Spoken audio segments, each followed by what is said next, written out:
everyone, a very warm good evening to all of you. This is Juhi, your English educator. स्वागत करती हूँ आप सभी का हमारे बहुत ही प्यारे से चैनल पे और इस बहुत ही अमेजिंग वीडियो में in which we are going to cover active and passive voice in just one shot. And I hope आप लोग हमारे चैनल के सब्सक्राइबर हैं ऑलरेडी और अगर अभी तक सब्सक्राइब नहीं किया है तो जल्दी से कर दीजिए क्योंकि इस चैनल पे आपको जो भी चाहिए सब कुछ मिलता है. ठीक है, बिना किसी देरी के शुरू करते हैं हमारा आज का topic which is active and passive voice. और ग्रामर में मैं आपको पहले भी टेंसेस, रिपोर्टेड स्पीच बहुत सारे वीडियोस दे चुकी हूं और भी वीडियोस आपके लिए प्लान्ड है, आने वाले हैं. बाकी आपको जो भी चाहिए कि मैम ग्रामर में ये टॉपिक करा दीजिए, इसके क्वेश्चंस करा दीजिए, जो भी आपको चाहिए आप कमेंट सेक्शन में ड्रॉप कर दिया करो, आपको वो भी मिल जाएगा. Okay, so without any delay, let's begin with our topic active and passive voice, जो कि आपसे हर क्लास में कोई भी बोर्ड हो, CBSE, ICSE, हर जगह आपसे पूछा जाता है. And not only for schools भाई, उसके बाद भी अगर आप कोई एंट्रेंस एग्जाम देते हो, कोई जॉब इंटरव्यू देते हो, आप कहीं भी जाते हो, ये आपकी ग्रामर का, कोर ग्रामर का पार्ट है. ठीक है, तो एक्टिव एंड पैसिव वॉइस ऐसा टॉपिक है जिसको पढ़ने से पहले आपको टेंसेस आने चाहिए. अगर आपने टेंसेस का मेरा वीडियो नहीं देखा है तो मैं आपके लिए कमेंट सेक्शन में पिन करा दूंगी या फिर डिस्क्रिप्शन में आप वहां पे जाके देख लीजिएगा, टेंसेस और रिपोर्टेड स्पीच दोनों. ठीक है, अब अगर आपको एक्टिव पैसिव वॉइस आता है तो ये बहुत ही बढ़िया बात है, आप रिवाइज कर लो वीडियो के साथ. अगर नहीं आता है तो भाई एक वीडियो में आपको पूरा समझ में आ जाएगा एक्टिव और पैसिव वॉइस होता क्या है. देखिए बस वॉइस क्या है, देखो कहने का तरीका. एक्टिव वॉइस में सब्जेक्ट हमारा हीरो होता है, पैसिव वॉइस में ऑब्जेक्ट हमारा हीरो होता है. और इस चीज को हम समझने वाले हैं डूअर रिसीवर कॉन्सेप्ट से, है ना. कोई एक्शन कौन परफॉर्म कर रहा है और कौन उसको रिसीव कर रहा है, इस कॉन्सेप्ट से हम समझने वाले हैं. बिना किसी देरी के देख लेते हैं. Let's see who does the action. देखते हैं कौन एक्शन परफॉर्म कर रहा है एंड हु रिसीव्स इट. तो आपके लिए मैं लेकर आई हूं एग्जांपल. देखो यहाँ पे क्या दिख रहा है आपको, the cat is chasing the mouse. यहाँ पे डूअर कौन है, कैट है भाई. यहाँ पे हमारा डूअर कौन है, कैट है. और माउस क्या है, हमारा रिसीवर है ना. जो कैट है वो माउस को चेज कर रही है, उसका पीछा कर रही है, जैसा कि हमेशा से होता आया है, जैसा कि हमने टॉम एंड जेरी में देखा है. ठीक है, so the cat is chasing the mouse. यहाँ पे हमारा डूअर है कैट और रिसीवर है माउस.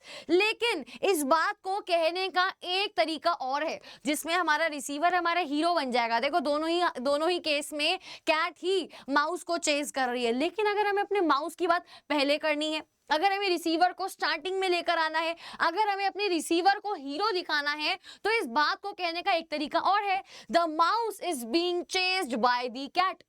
ठीक है, अभी भी हमारा जो डूअर है वही डूअर है, जो रिसीवर था पहले भी वही रिसीवर है, लेकिन बस कहने का तरीका बदल गया. पहले हमारा मेन फोकस कैट पे था, अब हमारा मेन फोकस माउस पे है. पहले हमने बोला जो बिल्ली है वो चूहे का पीछा कर रही है, अब हम बोल रहे जो चूहा है ना उसका पीछा बिल्ली के द्वारा किया जा रहा है. ठीक है, तो दोनों ही केस में चूहे की ही आज मौत आई है, लेकिन कहने का तरीका अलग है.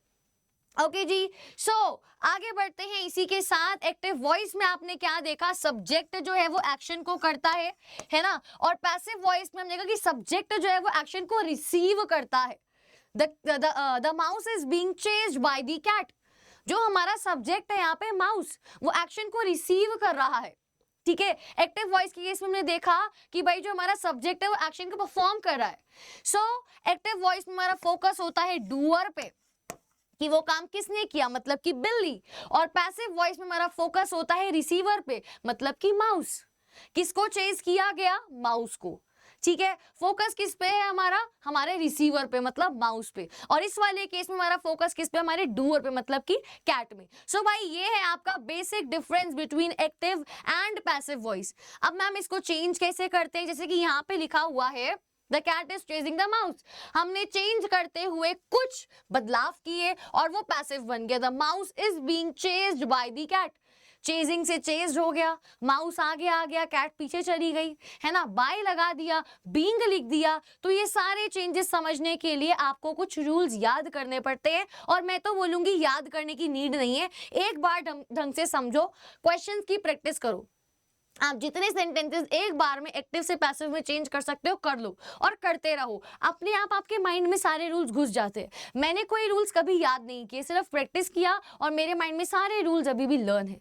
ठीक है। सो आप कोई रूल रटने की जरूरत नहीं है, किसको कैसे चेंज करना है, आप सिंपली प्रैक्टिस किया करो। एक और एग्जांपल देखते हैं, गोलू की बात कर लेते हैं।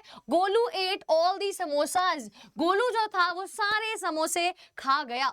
अब ये एक्टिव वॉइस है जहां हमारा मेन फोकस है गोलू पे, है ना। गोलू सारे समोसे खा गया, तभी तो गोलू है। पैसिव वॉइस में हम इस बात को कैसे बोल सकते हैं, all the samosas were eaten by Golu. अब देखो दोनों ही केस में हमारा गोलू और गोलू बन रहा है और मोटू बन रहा है सारे समोसे खा के, लेकिन बस बात को कहने का तरीका अलग है ना। यहाँ पे गोलू हमारा सब्जेक्ट है और यहाँ पे समोसे जितने भी थे वो हमारा सब्जेक्ट है, ठीक है। अब मान लेते हैं कि मम्मी पूछ रही है कि भाई सारे समोसे कहाँ गए, हमें तो रिश्तेदारों को खिलाने थे, पड़ोसियों को खिलाने थे, तो हमारा यहाँ पे फोकस किस पे, समोसे पे। तो हम बोलेंगे mummy all the samosas were eaten by Golu, सारे समोसे तो गोलू खा गया था, है ना, गोलू के द्वारा खा लिए गए। तो जब हमारा मेन फोकस हमारे समोसा पे है तो हम समोसे की बात पहले करेंगे, उस केस में हम पैसिव वॉइस को यूज करेंगे। ओके जी, मुझे चैट बॉक्स में मतलब कि कमेंट सेक्शन में साथ साथ बताते हुए चलना कि आपको ये क्लियर है या नहीं है। अब अगर हम बात कर लेते हैं इनके रूल्स की कि कैसे किसको किसमें चेंज किया जाता है, तो देखो मैंने आपको क्यों बोला एक्टिव पैसिव वॉइस पढ़ने से पहले आपको टेंसेस आने चाहिए। मैंने आपको ऐसा क्यों बोला, अगर आप कोई सेंटेंस को पहचान पा रहे हो, आइडेंटिफाई कर पा रहे हो कि ये सिंपल प्रेजेंट टेंस में लिखा हुआ है, तभी तो आप उसमें ये रूल लगा के उसे पैसिव में ला पाओगे। अगर आपको समझ ही नहीं आ रहा कि ये सेंटेंस कौन से टेंस में है तो आप उसको चेंज कैसे करोगे, ठीक है। तो अगर आपके टेंसेस क्लियर नहीं है, एक बार उसको रिवाइज करके फिर एक्टिव पैसिव वॉइस को समझना। अदरवाइज आप इस टेबल का भी हेल्प ले सकते हो, बट इसमें कुछ कुछ टेंस नहीं है जिनके लिए पैसिव वॉइस नहीं होता है। अब अगर हम बात करें सिंपल प्रेजेंट टेंस की, जिसका दूसरा नाम है प्रेजेंट इंडेफिनिट टेंस, तो उसका रूल क्या होता है भाई, सब्जेक्ट प्लस V1 प्लस हम लगाते हैं S और ES, जो यहाँ नहीं लिखा हुआ है, बेसिक रूल यहाँ पे लिखा हुआ है S और ES अगर हमारा सब्जेक्ट है सिंगुलर, प्लस हम लिखते हैं ऑब्जेक्ट। अब जैसे मान लेते हैं कोई एग्जांपल लिया, आई राइट लेटर्स, मैं चिट्ठियां लिखती हूँ, इसको जब हम पैसिव में चेंज करेंगे तो मैं बोलूंगी लेटर्स आर रिटन बाय मी। मैंने ऑब्जेक्ट को पहले लिख दिया, फिर मैंने लगाया इज एम आर, फिर मैंने लगाया वर्ब का थर्ड फॉर्म और उसके बाद बाय। अच्छा, कुछ कुछ केसेस में प्रीपोजिशन बाय के जगह कुछ और भी हो सकता है, डिपेंड्स ऑन दी वर्ब कि आप कौन सा वर्ब वहां पे लिख रहे हो, ठीक है। जैसे मैरिज, अगर आप मैरिड होने की बात कर रहे हो कि भाई शी गॉट मैरिड बाय नहीं मैरिड टू, ऐसे आप बोलोगे, ठीक है। तो वो रूल्स के लिए मैं आपको एक सेपरेट वीडियो दे दूंगी, एक शॉर्ट में आपको समझा दूंगी, बहुत सिंपल सी चीज है। अभी इसमें हम बेसिक समझ रहे हैं बाय वाला, ठीक है। तो हमने क्या क्या चेंज किया, ऑब्जेक्ट को हम ले आए आगे, इज एम आर लगा दिया, V3 लगा दिया, बाय लगा दिया और सब्जेक्ट चला गया हमारा पीछे। यहाँ आपको एग्जाम्पल भी दिया हुआ है, लेटर ही लिखा हुआ है, देखो मैंने लेटर ही बोला, शी राइट्स अ लेटर, है ना, लिखा हुआ है एक्टिव वॉइस में। जब चेंज किया पैसिव में तो क्या बन गया, a letter is written by her, ठीक है। अच्छा, एक और चीज है जो आपको ध्यान रखनी है, जब मैंने इसको एक्टिव वॉइस में लिखा तो यहां लिखा था शी। शी क्या है, एक प्रोनाउन है और वो प्रोनाउन सब्जेक्टिव केस में लिखा हुआ है, शी राइट्स अ लेटर। अब जब आप इसको ऑब्जेक्टिव केस में लेके जाओगे तो ये शी तो रहेगा नहीं, शी का बन जाएगा हर। जैसे यहाँ पे हमने शी को जब लास्ट में लिखा तो ये हर बन गया।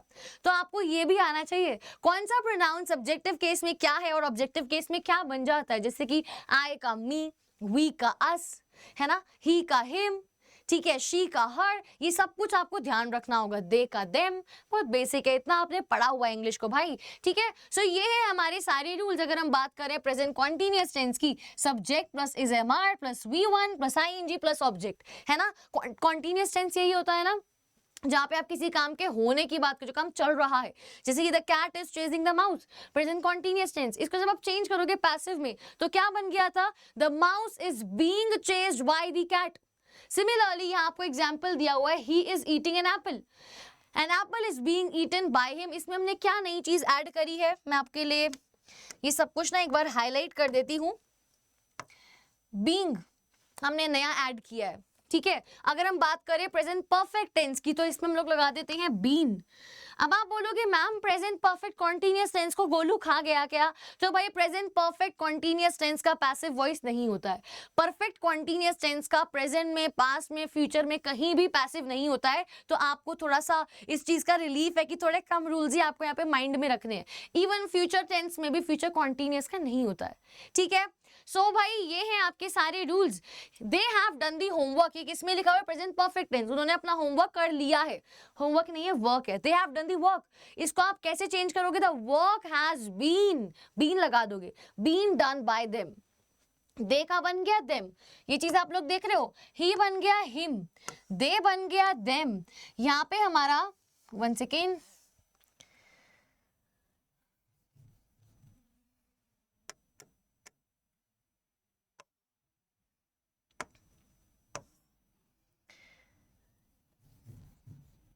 यस, शी बन गया हर, ही बन गया हिम, दे बन गया देम। यही मैं आपको बोल रही हूँ, सब्जेक्टिव प्रोनाउन से आपको ऑब्जेक्टिव प्रोनाउन में, मतलब सब्जेक्टिव केस से ऑब्जेक्टिव केस में आना पड़ता है। अच्छा, एक चीज और जो आपको हमेशा ध्यान रखनी है, जब भी आप कोई सेंटेंस पैसिव वॉइस में लिख रहे हो तो भाई पैसिव में हमेशा आपको लगानी होती है V3 वर्ब की थर्ड फॉर्म।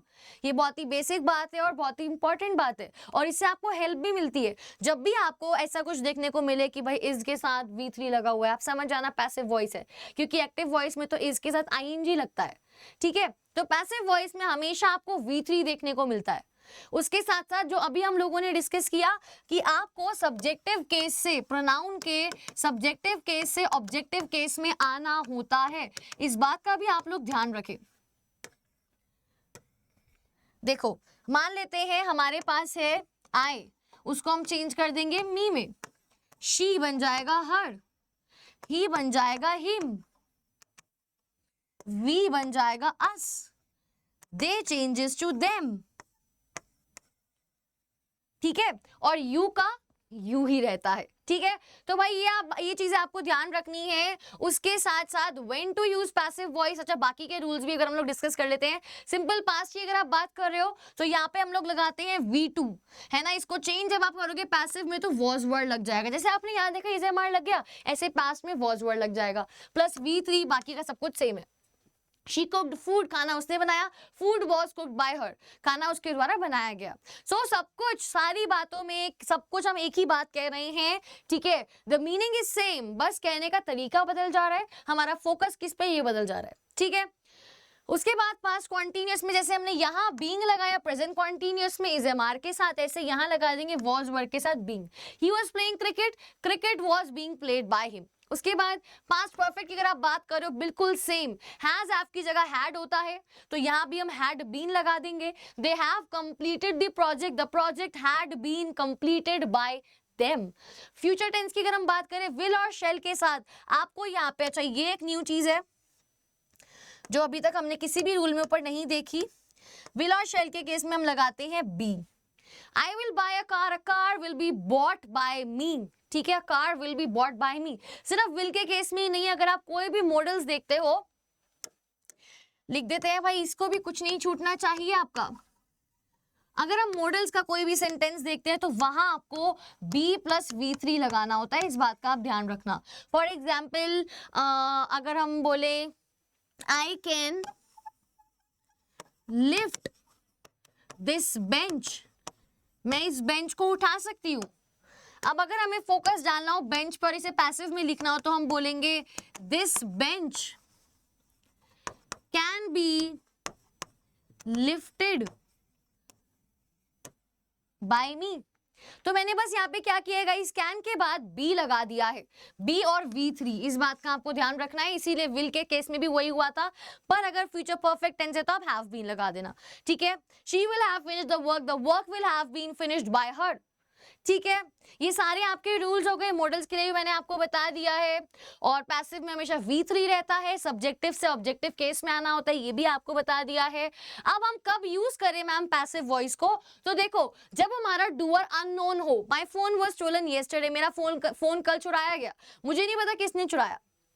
ठीक है, या तो आप बोलोगे someone stole my phone yesterday, या फिर आप बोल सकते हो my phone was stolen yesterday, I don't know who stole it। ठीक है, तो भाई उस केस में जब हमारा डूअर अननोन हो तो भी आप पैसिव वॉइस का यूज करते हैं।